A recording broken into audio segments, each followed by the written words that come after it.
Hello students, आज मैं आपको एनवलप एंड एवोल्यूट के बारे में बताऊंगा। तो एनवलप के छोटे छोटे एग्जाम्पल भी बताऊंगा, एनवलप की डेफिनेशन एग्जाम्पल बताऊंगा, फैमिली ऑफ कर्व्स क्या होते हैं वो बताऊंगा, और फिर इस पर important very very important objective question लाऊंगा, और एवोल्यूट भी आज ही इसी में बताऊंगा और उस पर भी इंपॉर्टेंट क्वेश्चन लाऊंगा, वेरी वेरी इंपॉर्टेंट, जो इस साल आने के लिए बिल्कुल तैयार हैं। ठीक है, तो चलिए हम देखते हैं सबसे पहले फैमिली ऑफ कर्व्स क्या होती है। कोई हम अगर स्ट्रेट लाइन लेते हैं, जैसे y equal to m x plus c, ये आपने एसिम्पटोट्स में पढ़ी होगी। m की डिफरेंट वैल्यू अगर मैं रखूं तो स्ट्रेट लाइन डिफरेंट बन जाती है। जो डिफरेंट स्ट्रेट लाइन बनेंगी वो स्ट्रेट लाइन की फैमिली ऑफ कर्व्स कहलाएंगी। और कोई मैं कर्व बनाता हूं, मान लीजिए कोई पैराबोला बनाता हूं, तो उस पैराबोला पे कोई स्ट्रेट लाइन की कर्व जो है, स्ट्रेट लाइन जो बने वो उस कर्व को टच करें। क्या करें? टच। तो जो टच करती है ईच पॉइंट पर, फैमिली ऑफ द कर्व्स कहलाएगा एनवलप। चलिए अब ये देख लेते हैं। Family of curve, let us consider a equation. मैंने कोई एक इक्वेशन ले ली स्ट्रेट लाइन की, y equal to m x plus 1/m। ठीक है, represent as a straight line. ये बात सही है, जहां में y और x आ जाए वो एक स्ट्रेट लाइन बनती है। y बराबर x भी हो, x की जितनी वैल्यू होंगी y की उतनी वैल्यू अलग अलग बनती चली जाएंगी, तो स्ट्रेट लाइन अलग अलग हो जाएंगी। Let represent as a straight line, let different value of m, मान लीजिए एम की डिफरेंट वैल्यू हो, so we get different straight line. जैसे यहां मैं एम इक्वल टू 1 रखता हूं तो y इक्वल टू हो गया x प्लस 1। अगर m इक्वल टू 2 रखूं तो y equal to 2x plus 1/2। अगर 3 रखता हूं तो y equal to 3x plus 1/3। m की मैंने डिफरेंट वैल्यू रखी तो स्ट्रेट लाइन भी डिफरेंट ही बनेगी। अगर मैं ग्राफ बनाऊं तो इसकी स्ट्रेट लाइन कैसी होंगी? अलग अलग हो जाएंगी, क्योंकि इसमें 1 प्लस है, यहाँ ट्वाइस एक्स में 1/2 प्लस है, यहाँ 3x में 1/3 प्लस है, तो अलग अलग हो जाएंगी। ठीक है, तो ये कहा गया। और ये जब m की डिफरेंट वैल्यू है तो कैसी होंगी? Straight line different. फिर देखो मैंने क्या बताया, दीज लाइन्स, ये जो बनाई है, are called as a family of straight line. Clear हो गया? अब ये मेंबर भी आ जाता है। ये जितने भी मेंबर हैं ये मेंबर कहलाते हैं किसके? इस स्ट्रेट लाइन के। आगे चलिए, अब बात आती है एनवलप की। तो एनवलप मैंने डेफिनेशन नहीं लिखी है, ये तुम्हें जो बताया है यही एनवलप होता है। आइए इसमें देखिए, लेट द स्ट्रेट लाइन, कोई स्ट्रेट लाइन ले लेते हैं, इसी को ले लिया, y equal to m x plus a upon m, ये मैंने स्ट्रेट लाइन ले ली। For different value of m, बात वही है, एम की different value at touch the parabola. जो पैराबोला बन रहा है इसकी कितनी भी m बराबर वैल्यू अलग अलग लें, जो स्ट्रेट लाइन बनेगी वो पैराबोला की कर्व को टच करेंगी। कैसे? ये तो तुम्हें पैराबोला पता होगा, चलिए मैं यही लिखे देता हूं। पैराबोला के लिए ये x एक्सिस और ये parabola y square equal to 4ax। अब इस स्ट्रेट लाइन के लिए m की वैल्यू जैसे जैसे रखोगे तो स्वाभाविक स्ट्रेट लाइन चेंज होती जाएगी। तो ऐसे भी बनेगी, ऐसे भी बनेगी, ऐसे भी बनेगी, ऐसे भी बनेगी, ऐसे भी। ये जो लाइंस हैं इस पैराबोला से जो टच कर रही हैं, फैमिली ऑफ कर्व। ठीक है, तो ये जब टच कर रही है तो इसी को हम एनवलप कहते हैं। और मैंने कई भाषा में लिखा है, दोबारा देखो। फर्दर एट ईच पॉइंट, समझ गए? इंग्लिश तो सब जानते हैं, छोटी छोटी इसमें definition easy. Each point of the parabola the tangent is the form of a. इस पैराबोला के लिए प्रत्येक पॉइंट पर अगर मैं कोई टेंजेंट खींचूं तो वो टेंजेंट की लाइन क्या होगी? ये होगी y equal to m x plus a upon m. या ऐसे कह दो, इस स्ट्रेट लाइन के लिए m की डिफरेंट वैल्यू हो तो डिफरेंट स्ट्रेट लाइन बनेगी पैराबोला पर जो उसे टच करेंगी ईच पॉइंट पर। ठीक है, आइए अब फिर दोबारा लिखा है मैंने, hence the envelope of the family of straight line, इस स्ट्रेट लाइन की जितनी भी स्ट्रेट लाइन बनेंगी, जैसे ये है y equal to x plus 1, y equal to 2x plus 1, y equal to 3x plus 1/3, तो यहां क्या बन जाएगा? m इक्वल 1 रखोगे x plus a, 2x plus a upon 2, 3x plus a upon 3, m equal 1 रख दो, m इक्वल 2 रख दो, m इक्वल 3 रख दो, तो अलग अलग स्ट्रेट लाइन हो जाएंगी। तो यही कहा है, is the parabola, hence the envelope of the family of straight line y equal to mx plus a upon m is the parabola. अब मैं इस पर सर्किल के लिए बता दूं तो बस शॉर्ट में लिख रहा हूं, सिमिलरली यहीं से लिख रहा हूं, the envelope of the family of straight lines y equal to mx plus a square plus a square m square is, यहां पैराबोला है, यहां इज द सर्किल। अब ये स्ट्रेट लाइन, इसे ऐसे भी लिख सकते हैं, किसी किसी बुक में ऐसे भी हो सकता है, एम एक्स प्लस ए कॉमन ले लो, 1 प्लस एम स्क्वायर, समझे? तो ये भी एक ही बात है, एक तो कॉमन आएगा। इस स्ट्रेट लाइन एम की वैल्यू डिफरेंट रखें तो ये सर्किल, जब हम सर्किल तो सब जानते हैं, उसको जगह जगह जगह जगह ये टच करेगी। एम इक्वल 1 रखने पर स्ट्रेट लाइन अलग बनेगी, एम इक्वल 2 रखने पर अलग बनेगी, एम इक्वल 3 रखने पर अलग बनेगी, और जितनी भी स्ट्रेट लाइन होंगी वो सर्किल को ईच पॉइंट पर टच करेंगी। एक और बताएं, कुछ चेंज कर दें इसमें, चलिए एक और लेते हैं नोट, इसी को यहीं से लिख रहा हूं, the envelope of the family of straight line y equals to m x plus under root के अंदर मैं इसे ऐसे लिख सकता हूं, a square plus b square m square, नहीं ऐसे लिखता हूं, b square plus a square m square is the circle, और ये बनेगी इज द इलिप्स। इलिप्स की equation x square upon a square plus y square upon b square equal to 1, और ये सर्किल बनता क्या, x square plus y square equal to a square. आप समझिए, मैं इस पर एमसीक्यू बनाऊंगा अभी अपनी तरफ से, ठीक है? तो ये समझ में आ गया, ये इलिप्स हो गई। तो ये इस इलिप्स के लिए ये स्ट्रेट लाइन होती है, या इस स्ट्रेट लाइन के लिए क्या बनता है, एनवलप इलिप्स का बनता है, समझे? इस स्ट्रेट लाइन के लिए किसका बनता है, सर्किल का बनता है। इस स्ट्रेट लाइन के लिए किसका बनता है, पैराबोला का। अब मैं इसमें एमसीक्यू बता रहा हूं, बनाऊंगा अलग, यही समझा देता हूं आपको। इसको उठाते हैं पहले, ये क्या लिख रहा है, y equal to m x plus a upon m, तो इसका एनवलप क्या बन रहा है, parabola y square equal to 4ax। Clear है, सही बन रहा है। मैंने ऐसे कर दिया, तब क्या करोगे, m x plus 1 upon m, तब आप क्या करोगे, गुरुजी कुछ नहीं करेंगे, इसका आंसर ये हो जाना चाहिए 4x, बिल्कुल राइट आंसर। चलिए मैं इसे स्ट्रेट लाइन को ऐसे लिख रहा हूं, y square equal to m square x plus 1 upon m square, तो इसका मतलब क्या होगा, यही होगा, एम इज द पैरामीटर, तो इसका भी क्या होगा, यही लिखे देता हूं, y square equal to 4x।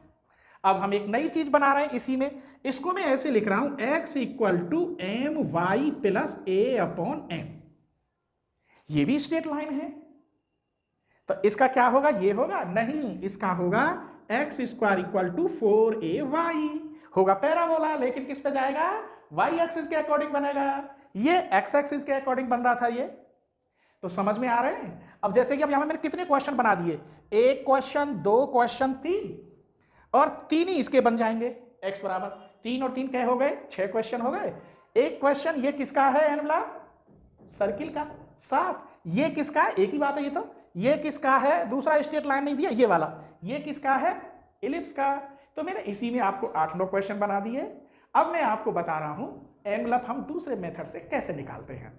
Envelope निकालने का प्रोसेस है, पहला, यदि कोई भी इक्वेशन दे रखी हो और उसमें पैरामीटर होगा, तो उस पैरामीटर को उस क्वेश्चन से फिनिश करना है, हटाना है। हटाने के कई रूल्स होते हैं, जैसे यदि पैरामीटर के अकॉर्डिंग वो क्वाड्रिक इक्वेशन बन रही है, तो आप लगा देंगे B square equal to 4ac, इस प्रकार पैरामीटर हट जाता है। यदि पैरामीटर ट्रिग्नोमेट्री में जैसे थीटा है, तो एक बार डिफरेंशियल करके दोनों का वर्क कर देंगे, जो क्वेश्चन है और जो डिफरेंशियल होने के बाद आया, वर्क करके जोड़ देंगे तो थीटा खत्म हो जाएगा। एक प्रोसेस और है कि जो पैरामीटर है, उस पैरामीटर के रेस्पेक्ट आपको डिफरेंशियल करना है, और पैरामीटर की वैल्यू आराम से निकल आती है और क्वेश्चन में रख देते हैं। यही 3 प्रोसेस हैं पैरामीटर निकालने के। तो चलिए देखते हैं। जैसे एक एग्जाम्पल मैंने बना दिया, मान लीजिए let a alpha square plus b alpha plus c equals to 0। ये एक क्वाड्रिक इक्वेशन है अल्फा में, और अल्फा यह पैरामीटर है। मैं ये भी लिख देता हूं, वेयर अल्फा इज पैरामीटर। तो ये क्वाड्रिक इक्वेशन है अल्फा में, तो फॉर्मूला लगाएंगे B square equal to 4ac, इससे ही बन जाएगा। इसके कोफिशिएंट को क्या कहते हैं, बी स्क्वायर इक्वल टू 4, ए की जगह पर ए है और सी की जगह पर सी है। इसमें अल्फा तो नहीं है, इस प्रकार हम अल्फा को हटा देते हैं पैरामीटर को। अब मैं एग्जाम्पल ले रहा हूं, एक एग्जाम्पल लेता हूं, the envelope, find the envelope of the straight line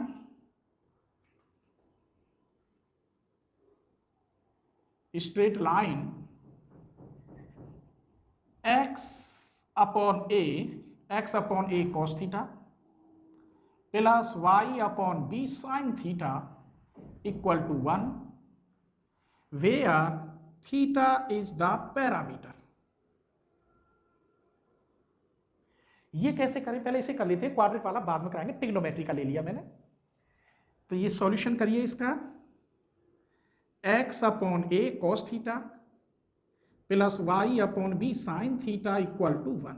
मैंने बोला था ट्रिग्नोमेट्री है, एक बार डिफरेंशियल कर देते हैं पैरामीटर के according, differential with respect to theta, minus x upon a sin theta plus y upon b cos theta equal to 0। First का स्क्वायर प्लस सेकंड का स्क्वायर, स्क्वायर कॉमन आ जाएगा, x square upon a square, cos square theta plus sine square theta 1। ऐसे ही यहाँ से y square upon b square common, sine square theta plus cos square theta 1, plus के 2ab minus के 2ab cut जाएगा, क्या बचेगा यहाँ 1। यही आंसर है, इसमें थीटा तो नहीं है, इस प्रकार भी थीटा हटा सकते हैं। आइए एक और लेते हैं, ये फर्स्ट एग्जाम्पल। अब मैं डायरेक्ट लिख रहा हूँ सेकेंड एग्जाम्पल। मैंने ले लिया x माइनस अल्फा का whole square plus y square equal to 4 alpha. ये मैंने देखा अल्फा पैरामीटर कह रहा है, क्या कह रहा है, अल्फा इज द पैरामीटर। तो पहले इसे खोल लेते हैं, देखते हैं ये क्वाड्रिक में बनती है या नहीं। तो ये x स्क्वायर प्लस के alpha square minus 2x alpha plus y square minus 4 alpha equal to 0। सबसे पहले लिखेंगे आप अल्फा स्क्वायर, फिर अल्फा का कोफिशिएंट 2x और माइनस 4, तो 2x प्लस 4 माइनस यहां ले लीजिए, प्लस कांस्टेंट क्या बचा, x square plus y square equal to 0। कहने का मतलब है इसको मैंने ऐसे लिख दिया, क्यों, देखो अल्फा स्क्वायर है, अल्फा है और ये कांस्टेंट माने जाएंगे क्योंकि अल्फा के अकॉर्डिंग कर रहे हैं, तो ये क्वाड्रिक इक्वेशन है अल्फा में। Which is quadric in alpha, तो b square equal to 4ac, तो बी स्क्वायर इस अल्फा का कोफिशिएंट 2x प्लस 4 का होल स्क्वायर, 4 a की जगह पर 1 है और c की जगह पर x square plus y square, इसमें से 2 कॉमन ले लो, तो 4 कॉमन आया, x प्लस 2 का whole square equal to 4x square plus y square, ये कट गया, इसे भी खोल दो, x square plus 4x plus 4 equal to x square plus y square, x square थे x स्क्वायर कटा, ये नहीं कटा, तो y स्क्वायर इक्वल टू हो गया 4x प्लस 4। एक और ले लेते हैं, जगह थोड़ी सी है, चलिए एक और लेते हैं सेकंड एग्जाम्पल। अब ये third example, x minus c का whole square plus y square equal to r square, जहां पर c इज पैरामीटर, तो c क्या है, पैरामीटर है। अब देखो मैं इसे कैसे करता हूं, क्वाड्रिक की जरूरत ही नहीं पड़ेगी इसमें। चलिए differential with respect to c, तो इसका डिफरेंशियल 2x माइनस सी का माइनस इसका 0, इसका भी 0, माइनस 2 गया, x minus c equal to 0, c equal to क्या रख दोगे, x रख दो, कहा फर्स्ट में, इन फर्स्ट, तो यहां x की जगह पे c, तो x माइनस x का whole square plus y square equal to r square, ये तो कट गया, y square equal to r square, तो y equal to plus minus r. एक और ले लेते हैं, छोटा सा आ जाएगा।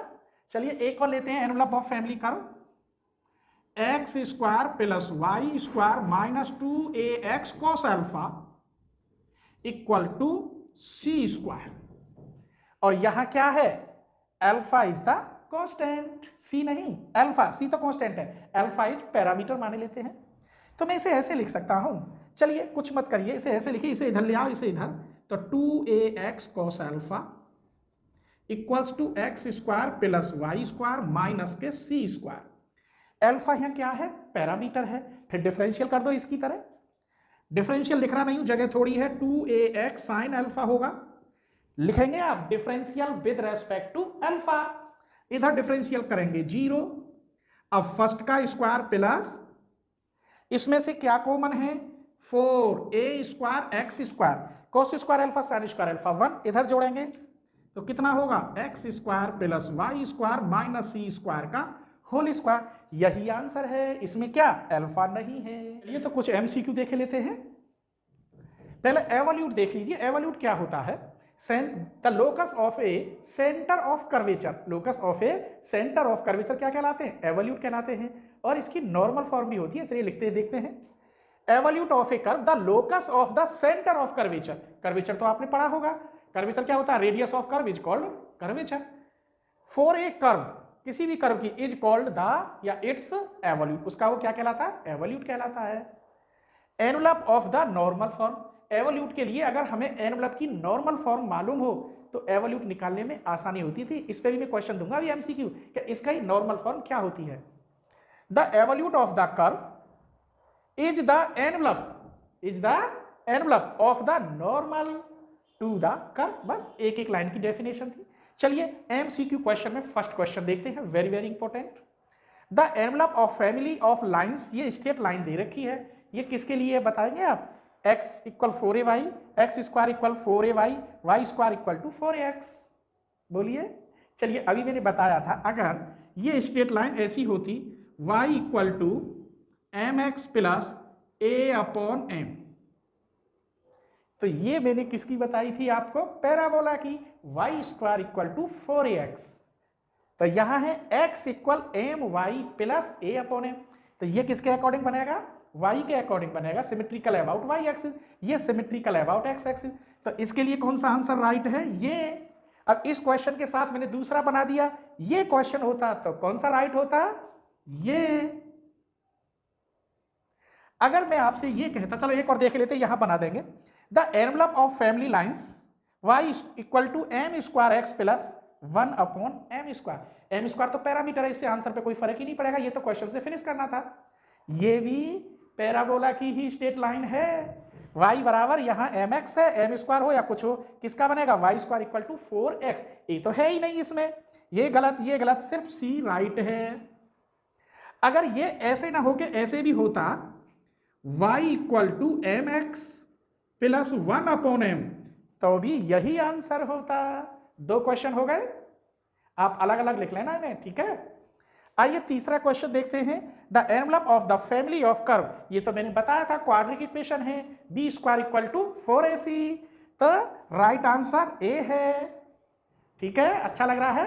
आइए आगे देखते हैं, what is the envelope of the straight line, ये तो ये क्वेश्चन काफी बड़ा है, मैंने सब्जेक्ट में कराया था लेकिन वीडियो नहीं डाली है मैंने इसकी, इसीलिए थोड़ा थोड़ा बता रहा हूं, तो इसकी मैं स्ट्रेट लाइन लिखे देता हूं, ठीक है, तब उसकी ये एनवलप मालूम पड़ जाएगी। तो स्ट्रेट लाइन इसकी क्या होती थी, कौन सा क्वेश्चन है, क्वेश्चन 4 की, y cos theta minus x sin theta equal to a minus a sin theta log 10 pi by 4 plus theta by 2, where theta is parameter, तब इसकी एनवलप होती थी y equal to a cos hyperbolic x upon a, ये बनती थी। सब writer की book में है ये क्वेश्चन, ऐसी नहीं किसी सब में है, ये आंसर हम प्रूफ करके लाते थे, थोड़ा बड़ा होता है ये, तो कौन सा सही है, ए पार्ट इसका सही है। आइए फिफ्थ क्वेश्चन में क्या ये दे रखा है, अल्फा पैरामीटर है, इसे खोलो, ये क्वाड्रिक इक्वेशन बन जाएगी, B square equal to 4ac। चलिए देखते हैं, मैं डायरेक्ट कर रहा हूं, इसको खोलिए आप, x square plus alpha square minus 2x alpha, इसे खोलिए, y square plus alpha square minus 2y alpha equal to 2 alpha. मैंने सिर्फ इन दोनों को खोला है और कुछ नहीं किया। पहले अल्फा स्क्वायर का कोफिशिएंट एक जगह ले लेते हैं, तो 1 और 1 2 अल्फा स्क्वायर। अब अल्फा का कोफिशिएंट एक जगह लेते हैं, तो यहां कितना है, माइनस के 2x माइनस के 2y और माइनस 2 इधर ले आएंगे अल्फा कॉमन। अब क्या बचा यहां, x square plus y square equal to 0, लिख सकते हैं which is quadric in alpha, b square equal to 4ac, तो b square equal to 4ac, तो बी की जगह पे अल्फा का कोफिशिएंट, इसे कॉमन ले लो, 2 2 जा 4, स्क्वायर करेंगे तो x प्लस वाई प्लस 1 का स्क्वायर हो जाएगा। अरे मैं 2 इसे कॉमन ले लिया, ये बन गया b square equal to 4। a की जगह पर क्या है यहाँ 2, c की जगह पर क्या है यहाँ x square plus y square. 4 से 4 x प्लस वाई प्लस 1 का whole square minus 2x square minus 2y square equals to. इसे सॉल्व करने के बाद ये आएगा और ये आंसर तीनों पार्ट इसके रॉन्ग है। ठीक है, ये आंसर है, ये किसी और का ऑप्शन लिख गया है इसमें। ठीक है।